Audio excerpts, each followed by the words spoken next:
So you may have noticed that certain exercises come with some additional instructions that read something like mid-pronated grip or wide neutral grip. So let's take a quick second to make sure that we're all clear on what this means.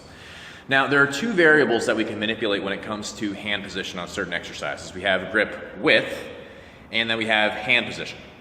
So for the grip width, you'll see three main classifications. We have close, which is about here, 4 to 6 inches apart. Then we have mid, which is about shoulder width apart. And then we have wide, which is anything wider than shoulder width. So close, mid, and wide.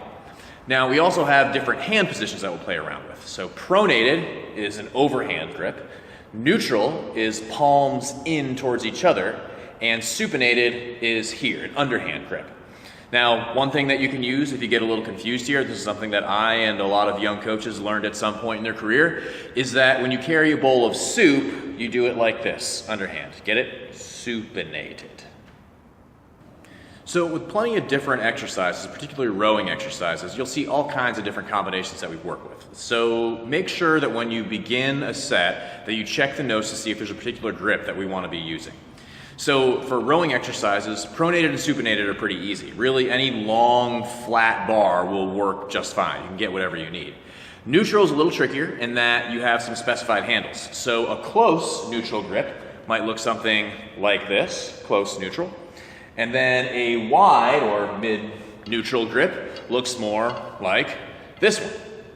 Now, if you don't have the exact combination that we're looking for, you're better off prioritizing the position over the width. So, if we're calling for close neutral, but you don't have that handle available, prioritize the neutral first and then use whatever width is the closest one you can find. Now, these categories will make up about 90% of the hand positions that you're going to encounter, but you might occasionally see something like semi-prone or semi-supinated, which you can do with a handle like this one. So that means you're splitting the difference between underhand and overhand. So semi-prone would be here, and semi-supinated would be here. So kind of like a 45-degree angle between neutral and either pronated or supinated.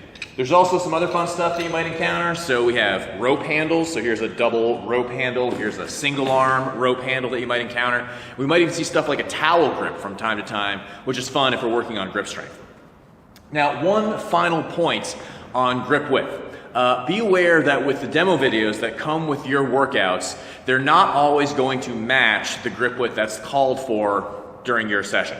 So, you might be doing a seated row, and during the demo video, I'm doing a pronated grip, but your instructions call for a supinated grip. Make sure you're always using the instructions that are provided for your particular workout. I'm sorry, I can't provide a demo video for every different hand variation. That would be something like 9 to 15 times as many different demo videos, and that's just not worth it. So that's it for hand position. Remember to check the exercise details of your session before you start so you're using the right one.